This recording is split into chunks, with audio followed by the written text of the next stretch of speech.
This is Book 1, Phoenix Lord, by me, Phoenix. Chapter 1, Beginning of the End.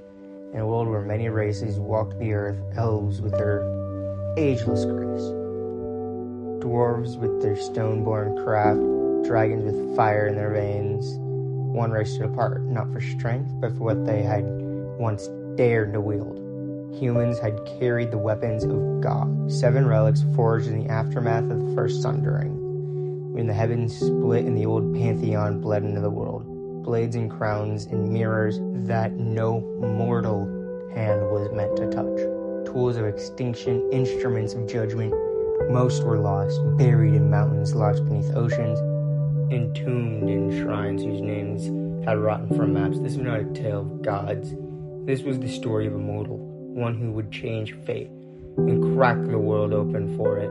Rain fell like ash over the ruins of Velmora, where once a western reach outpost had guarded the borderlands. Only blackened beams and collapsed palisades remained.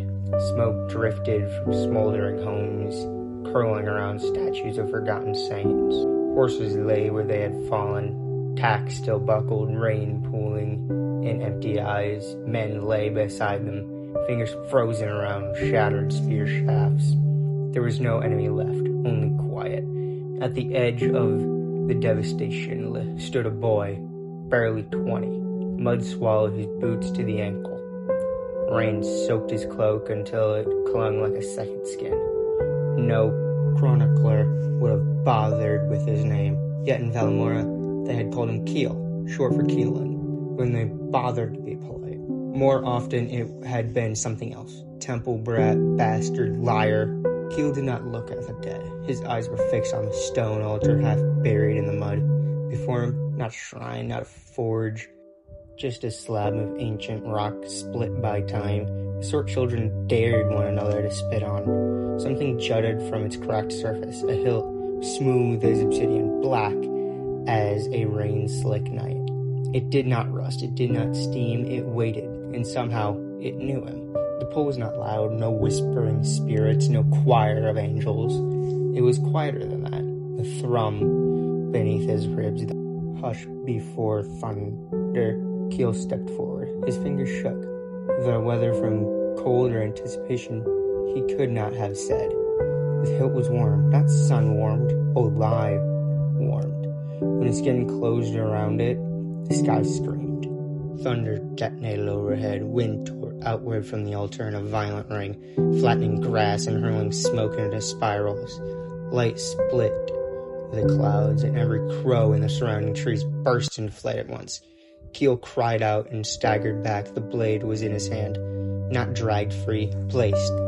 It shimmered, not silver, not steel, its surface shifting like liquid shadow lit from within. Symbols burned across its length, carving themselves into lines of molten gold, rearranging as if the weapon were reading him, judging, approving. Somewhere beyond the tree line, a figure watched, hood drawn low, silent, then gone. That night, Keel sat beneath the broken archway of a collapsed gatehouse, rain dripping steadily through the fractured stone.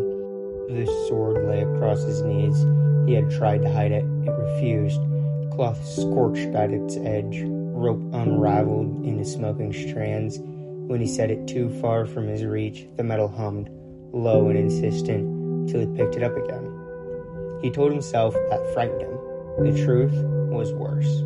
The warmth seeped into his palms, slow and steady, like sitting too close to a hearth after winter. He did not drop it. He knew the stories. Every child did.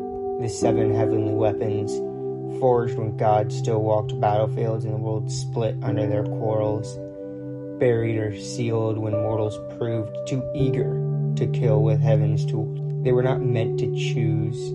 They were not meant to wake. Storm clouds boiled across the northern horizon, lightning flickering within their bellies. Trees bowed beneath the sudden gusts. Somewhere far off, a horn sounded. No, 2. Then nothing again. Keel stared at the blade. Rain hissed when it struck its edge. I didn't ask for you, he muttered. The sword did not answer. It did not need to. He did not know that 3 kingdoms would burn to claim it. The elves of Silenor would name him blasphemer, that the dwarves would carve his likeness into stone and curse him as the herald of the rift. The dragons, older than mountains, would remember his scent. In that moment, he was a boy alone in the ruins, cold rain on his face, fire in his hands, holding the beginning of the end.